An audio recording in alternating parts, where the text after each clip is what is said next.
Kollu Rabindranath arrest చేసి తప్పుడు కేసులు పెట్టి 70-80 రోజులు జైల్లో పెట్టలా. అక్రమ నరేంద్రని కరోనా టైంలో చేయించావు. అచ్చెన్నాయుడిని ఫైల్స్ ఆపరేషన్ అప్పుడు చేయించావు.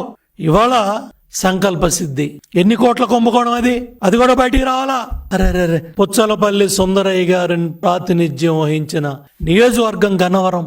అటువంటి నియోజకవర్గంలో నువ్వు చేసిన పాపాలు, కుట్రలు, కుతంత్రాలు, ఎన్ని దందాలు, ఎన్ని భూ సెటిల్మెంట్లు, ఎన్ని వందల కోట్లు బ్యాంకుల నుంచి డ్రా చేశావు.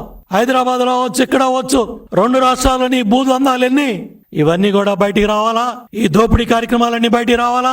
ఈ మట్టి మాఫియా ఎంత దోపిడీ జరిగిందో బయటికి రావాలా? ఒక్కొక్క మండలానికి ఒక్కొక్క దళారిని పెట్టాడండి. ఒక్కొక్క మండలానికి ఒక్కొక్క దళారి. ఎక్కడికక్కడ భూ సెటిల్మెంట్లు, ఎక్కడికక్కడ అరాచకాలు. 9 నెలలుగా ప్రతి ఒక్క కార్యకర్త, నాయకుడు కూడా ఇటువంటి దోపిడీ చేసిన వ్యక్తులు, ఇటువంటి అరాచకాలు చేసిన వ్యక్తులకి కటకటాల పాలవ్వాలని కోరుకున్నారో నీ పాపం బద్దలై నువ్వు చేసిన దుర్మార్గానికి, నువ్వు చేసిన ఈ కిడ్నాప్ భాగవతానికి మూల్యం చెల్లించుకొని నీ 2.0 జగన్ రెడ్డి నీ డైరెక్షన్ లో నీ వంశీ ఇవాళ కటకటాల పాలయ్యాడు.